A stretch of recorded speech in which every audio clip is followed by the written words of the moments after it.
Welcome back to the deep dive. If you are a regular listener, you know we really don't shy away from the difficult stuff. We go where the data takes us. We definitely do. But if you are new here, do yourself a favor right now.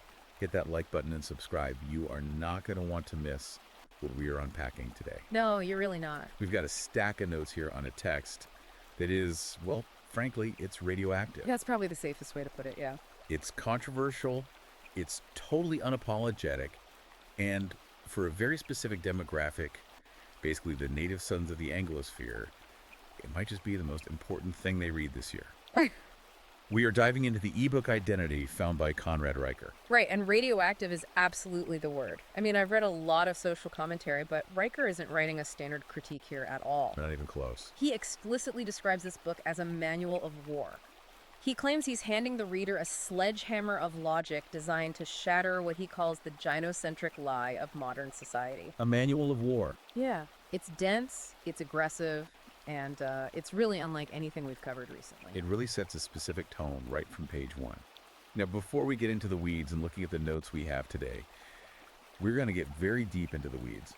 I want to be really clear with you listening. Right, the disclaimer. Exactly. I need to emphasize that we are not taking sides here. We aren't endorsing these views, whether you lean left or right. Our job today is strictly to map out his arguments impartially so you can understand what's in this text. Just reporting the claims. Right. But if you want to understand the history of our institutions, specifically Riker's argument on how they were captured by feminist and Marxist ideologies before most of us were even born, you need to go to Amazon Kindle or Google Playbooks and buy Identity Found immediately. Reading our summary is one thing, but having the actual manual in your pocket is another entirely. 100%. Also, you should definitely go follow the author at Conrad and Riker over on Substack to see how he's developing these ideas in real time. For sure, because our mission for this deep dive is not just to skim the surface. We need to actually dissect the core architecture of his argument. Which is pretty vast. It is. We're going to look at his psychological diagnosis of the modern female psyche, which he terms the void. Then we're going to look at his iron law of fiscal thermodynamics. That's his economic theory on the welfare state, right? Exactly. And finally, we will break down what he calls the architecture of exit. Basically, his blueprint for men looking to reclaim their sovereignty. Let's start with the psychology, because this seems to be the foundation for everything else in the book. It is. Riker uses this central metaphor that I found pretty striking, the hollow core. He asks you to visualize a skyscraper. Walk us through that image. Right. So imagine a massive, gleaming skyscraper, glass, steel, 100 stories tall. From the outside, it looks incredibly impressive. It looks structurally sound. Exactly. But Riker argues that if you look at the actual blueprints of modern female identity, there are no pilings driven into the bedrock. There is no foundation. His argument is that a coherent human self requires an ontological core. Okay, let's pause on that term for a second. Ontological core. It's a bit of a mouthful. What does he actually mean by that in plain English? Well, ontology is just the philosophical study of being.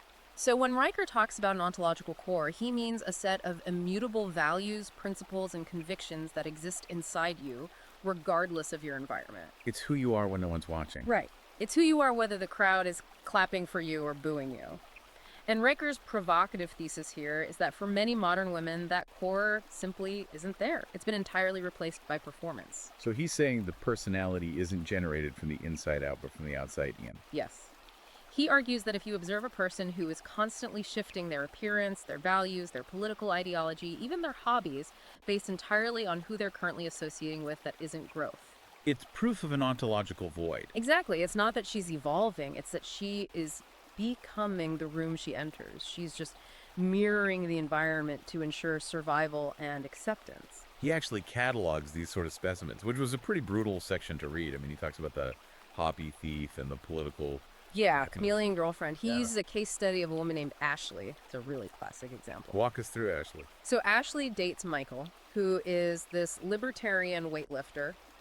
Suddenly, Ashley is in the gym 5 days a week. She's drinking protein shakes. She's reading up on Austrian economics. Right. Then they break up. 6 weeks later, she's dating Marco, who is a progressive environmental activist. And suddenly all the weights are gone, and she's a plant-based spiritual seeker burning sage. Precisely. And Riker's point is crucial here. He says she isn't lying. She isn't faking it in some sort of malicious, calculated way. She actually believes it. Yes. In that moment, she is that person because she has no internal anchor to tell her she isn't. The hobbies, the politics, the personality, they were never hers to begin with. They were costumes. Just a mirror reflecting the nearest resource provider. Right. And to prove this, he suggests a diagnostic tool he calls the solitude test. Oh man, this was fascinating. The challenge is so simple. Can you sit in a room completely alone for 24 hours? No phone, no internet, no books, just you. That sounds like torture for a lot of people. Well, Riker argues that a man with a formed identity can sit alone with his thoughts because he actually knows who he is. He might get bored, sure, but he won't panic. But for the void. For the void, solitude is existential terror. Without an observer, the mirror has absolutely nothing to reflect. If no one is perceiving her, does she even exist? Which he connects directly to the statistics on social media usage. Exactly. The Instagram scrolling, the constant posting, it's not just vanity, according to Riker. It's an existential necessity. The constant need for likes and comments is a way to triangulate your own existence. Right. It's like, I am being looked at, therefore I am. And this inability to handle solitude is what leads into his darker diagnosis, which he calls the cluster B pandemic. Now, cluster B refers to a specific grouping of personality disorders in the DSM, right? Like narcissism, borderline, histrionic. Correct. These are the disorders characterized by dramatic, overly emotional, or highly unpredictable thinking and behavior. And he proposes this thing called the borderline syllogism. He does. He argues that modern culture is quite literally a machine designed to manufacture broken women. He points to what he calls the narcissistic supply chain. I mean, think about the algorithm. What actually gets rewarded on TikTok or Instagram? Stability definitely doesn't go viral. No. Trauma does. Tears do. Rage gets clicks. Exactly. If you get attention for being volatile and you get validated for being a victim, you are being behaviorally conditioned to develop those exact traits. He calls it a cluster B manufacturing apparatus disguised as female liberation. Which is a heavy claim. He's saying you aren't being empowered, you're being trained to be unstable because instability generates engagement. That is a massive diagnosis. Yeah. I mean, it suggests that the dating market isn't just difficult by accident, but that we're dealing with a mass psychological event. It's systemic. Right. But Riker doesn't stop at psychology. He pivots to how we actually determine truth itself. He calls this epistemological warfare. Now, epistemology is simply how we know what we know. So what's the war here? The war is between emotional reasoning and logos, or logic. Riker argues that we're suffering from a civilizational cancer because we've basically elevated lived experience over objective facts. We hear that phrase constantly today. My truth. This is my lived experience. And Riker hates that phrase. He argues that my truth is a total contradiction in terms. There is only the truth. Right. If truth becomes subjective based on feelings, civilization collapses because we no longer have a shared reality. And he draws a really disturbing parallel here to the Salem witch trials. Yeah. The witch trials of 1692. I did not expect that historical pivot. How does he connect modern dating or politics to witch trials? Through the legal concept of spectral evidence. So in 1692, if an accuser said, I see the witch's spirit attacking me, the court just accepted that as evidence. Even if the accused woman was standing across the room doing literally nothing. Exactly. The accuser's internal experience of being attacked was treated as objective proof of a crime. So the feeling completely defined the reality. Yes. And Riker argues the Believe All Women movement is structurally identical to spectral evidence. If a woman simply feels unsafe, the man is treated as dangerous, regardless of his intent or his actual actions. The subjective feeling creates the crime. Right. And Riker connects this to a manipulation tactic he calls the Darvio Protocol. I've heard this acronym in psychology circles before. Deny, attack, reverse victim, and offender. It's a standard defense mechanism for narcissists, yeah. Right. But Riker applies it to entire institutions. Well, let's say a man points out a double standard in family court. The institution first denies the bias exists at all. Then it attacks his credibility, calling him bitter, an incel, or fragile. And then the reversal. Right. Finally, it reverses the roles, claiming that by even noticing the bias, he is the aggressor and the institution is the victim of his toxicity. It's institutional gaslighting designed to invert reality. Entirely. Okay, so we've established a psychological void and a war on objective truth. Now, we have to follow the money. because Riker has a section called the state husband that really breaks down the economics of this dynamic. This is where he introduces the iron law of fiscal thermodynamics. It's a fancy term, but the core concept is pretty blunt. He says the welfare state is just a wealth transfer mechanism. Moving resources from productive men to women. Exactly.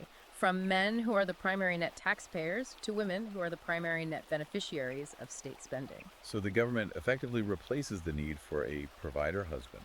That is exactly the argument. Riker claims feminism is essentially a luxury good that can only exist in a wealthy civilization, and it's being funded by the very men it demonizes. He highlights this thing he calls the gender tax gap.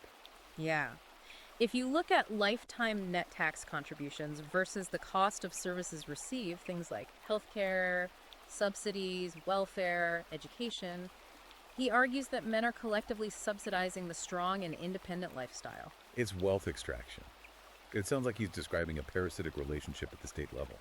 And he argues this extraction starts way before adulthood. He talks about the war on boys in schools. Right. He calls it the educational indoctrination complex. Riker details how the modern classroom is basically designed for female temperaments. Sitting still, being agreeable, verbal communication. Exactly. While normal male behavior, high energy, competitiveness, roughhousing is pathologized, he views the ADHD epidemic not as a real medical crisis, but as the systematic drugging of boyhood energy. There was that wild story he mentioned about the boy in Texas. Yeah, the boy who was threatened with expulsion for playing guns with his fingers on the playground. Just normal kid stuff. Right. The school sees violence, the boy sees heroism. Riker argues we are deliberately stripping the hero drive out of boys to make them compliant for a feminized bureaucracy. We break their spirit early so they make good worker drones later. That's the claim. And then, when these boys grow up and get married, they face what he calls the court of no justice. The family courts. This is usually the nightmare scenario for guys. Oh, absolutely. Riker describes family court as a pure extraction machine. He critiques no-fault divorce specifically. He says, think about it like a contract. Okay. In business, if you sign a contract and then decide to break it simply because you are unhappy, you pay a penalty. Right, there are consequences. But in marriage, under no fault, one party can break the contract, initiate the dissolution, and the other party, which is usually the man, is forced to continue paying for the lifestyle of the person who broke the deal. It really is the only contract in law where you can violate the terms and still claim all the benefits. It is. And he contrasts this asymmetry with reproductive rights. My body, my choice is the absolute standard for women. But for men, it's your wallet, my child. He discusses reproductive extortion and sperm jacking. Yes. If a man is tricked into fatherhood, or his genetic material is used without his consent, he has zero legal recourse. He's on the hook for 18 years of financial support. The state essentially forces men to fund a reproductive system they have absolutely no control over. That's Riker's point. It's a rigged game. And speaking of rigged games, we have to talk about his chapter titled The Menkampf Expose. The title alone is, it's highly provocative. It is, and he definitely knows it. This is a very sensitive analysis. Riker compares modern anti-male rhetoric directly to historical hate propaganda. He breaks down the actual stages of genocide propaganda. Right. Classification, symbolization, and dehumanization. And he argues that modern feminist rhetoric does exactly this. It classifies men as a monolithic oppressor class. And symbolizes them with terms like toxic masculinity or patriarchy. Exactly. And to prove that it functions as hate speech, he suggests a really simple tool called the substitution test. Walk us through how that works. It's very revealing. You take any headline, tweet, or article about men, something like why I hate men or kill all men, which you see on social media regularly. Yeah, all the time. Now swap the word men for any other protected demographic, Jews, black people, women. If the new statement sounds like horrific hate speech, then the original statement was hate speech. Wow. Riker's point is that we've normalized hate speech against men to the point where it's treated not just as acceptable, but as a virtue. And the media totally reinforces this. He talks about the media matrix and the dad tax. You see this in commercials constantly. It's the inversion of competence. The father is portrayed as this bumbling idiot who can't figure out how to operate a dishwasher or feed his own kids properly. Right, and then the mother walks in, rolls her eyes, and saves the day. It's the doofus dad trope. Exactly. Riker points to that famous Gillette toxic masculinity ad as the peak of this. A company openly attacking its own loyal customer base. Get woke, go broke, as they say. Right. He argues that historically men built civilization. But in the media matrix, men are deliberately placed at the very bottom of the competence pyramid, and they constantly need to be redeemed by female authority. He calls it a psychological operation to demoralize men. Yes. Okay, so let's take stock here for a second. We have a psychological diagnosis of the void. We have an economic system designed to extract wealth. We have a legal system that heavily punishes marriage. Yeah. And we have a media apparatus that routinely dehumanizes men. It looks incredibly bleak. It does. But Riker doesn't just complain about it. He actually offers a solution. He calls it the architecture of exit. This is the major pivot in the book, from analysis to action. Riker argues that you simply cannot win a rigged game. Right. If the casino is cheating, the only rational move is to not play. So he suggests what he calls jurisdictional arbitrage. Now, that's a concept usually used in finance, right? Taking advantage of price differences in different markets. How does he apply that to your actual life? It means moving your life, your assets, and your physical body to places where the laws aren't actively weaponized against you. He talks about the Svalbard strategy. Yes, creating distance. This involves highly practical steps. Obtaining second passports, moving your assets into crypto to avoid state seizure, and utilizing the gig economy or entrepreneurship to escape what he calls the human resources surveillance grid. So getting out of the corporate world where HR can fire you for a joke you made 10 years ago. Exactly.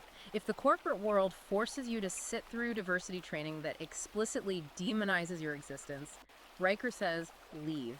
Build your own. Which leads directly into his concept of the parallel polis. Right, building parallel institutions.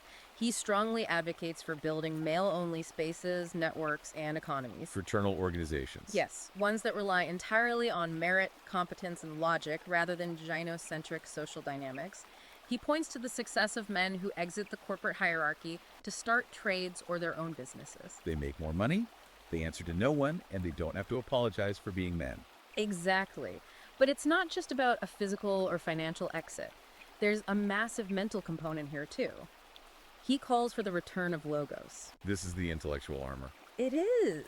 Riker emphasizes the classical trivium grammar, logic, and rhetoric. He argues that formal logic is the firewall of the mind. If you master it, emotional manipulation simply stops working on you.